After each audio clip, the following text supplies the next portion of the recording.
बच्चों के लिए स्कूल उनका सेकंड होम कहलाया जाता है। होम, जहां हम सेफ फील करते हैं।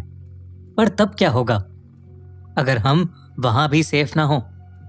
ऐसा ही कुछ हुआ था 15 साल की मिशा के साथ। मिशा ने एक डांस कंपटीशन में पार्टिसिपेट किया था और अपनी परफॉर्मेंस की प्रैक्टिस के लिए वो स्कूल खत्म होने के बाद स्टे बैक करने वाली थी।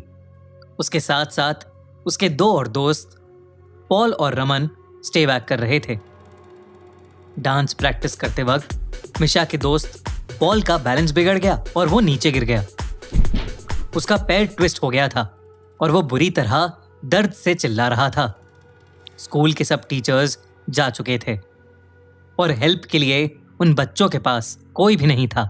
तभी मिशा भागकर मेडिकल रूम गई, पर वहां भी तब तक ताला लग चुका था। उसी वक्त मिशा को लगा कि जैसे कोई उसके पीछे से ऊपर गया है। वो मुड़ी तो उसे एक परछाई ऊपर जाते दिखी। मिशा को लगा कि शायद स्कूल स्टाफ में से कोई तो अभी भी स्कूल में है और इसीलिए मिशा उसे रोकने के लिए उसके पीछे भागी। मिशा स्कूल के 3rd फ्लोर पर आ चुकी थी।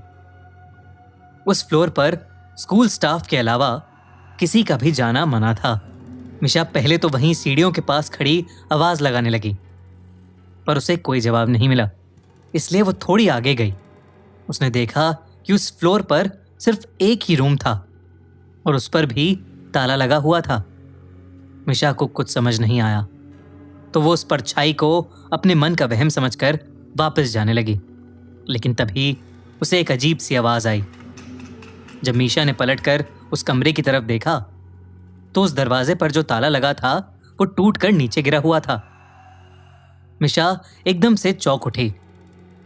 वो उस रूम के अंदर गई। उसे दिखा कि एक आदमी खिड़की की तरफ मुंह करके खड़ा है। मिशा ने उससे पूछा कि अगर वो उसके साथ चलकर पॉल की मदद करेगा, लेकिन उस आदमी ने मिशा को कोई रिएक्शन ही नहीं दिया। मिशा को सब कुछ बहुत अजीब लग रहा था। उसने फिर से उस आदमी को पुकारा, लेकिन तभी अचानक उस कमरे का दरवाजा अपने आप बंद होने लगा। मिशा ये देखकर घबरा उठी। वो दरवाजे की तरफ गई और उसे खोलने की कोशिश करने लगी, लेकिन वो दरवाजा नहीं खुला। तभी मिशा को उस आदमी के हंसने की आवाज आने लगी। वो बहुत डरावने तरीके से हंस रहा था और धीरे धीरे उसकी हंसी तेज होती जा रही थी। मिशा में पलट कर देखने की हिम्मत ही नहीं थी और वो डर के मारे जोरों से दरवाजा पीटने लगी। कोई है वहां? तभी मिशा को अपनी गर्दन पर हल्की सी हवा का एहसास हुआ।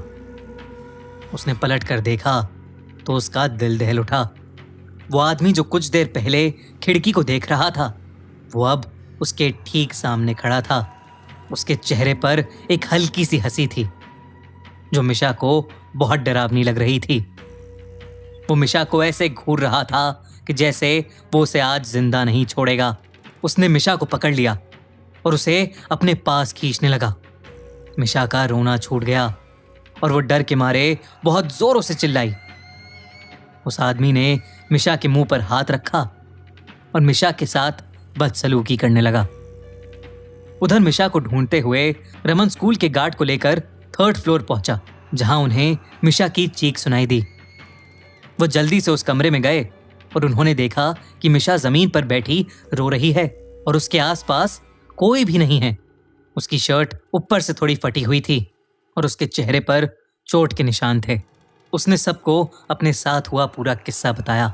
मिशा के साथ हुए इस हादसे को सुनकर स्कूल गार्ड का चेहरा बिल्कुल पीला पड़ गया। उसने मिशा और उसके दोस्तों को बताया कि कुछ साल पहले स्कूल में एक सफाई कर्मचारी काम करता था। वो थोड़ा पागल सा था और वो लड़कियों को बहुत ही गंदी नजरों से देखकर हंसता रहता था। एक बार उसने एक लड़की के साथ बदसलूकी भी की थी। उस लड़की ने जब उसकी कंप्लेंट की तो स्कूल की प्रिंसिपल ने उसे हमेशा हमेशा के लिए नौकरी से निकाल दिया।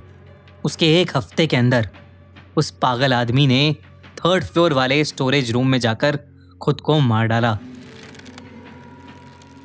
उसकी मौत का काफी दिनों तक किसी को पता ही नहीं चला था।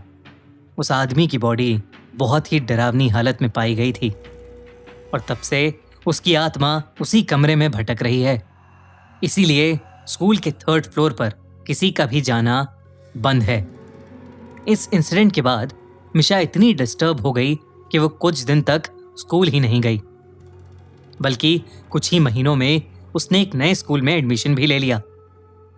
लेकिन वो कभी भी उस भयानक आदमी की वो डरावनी हंसी नहीं भूल पाएगी।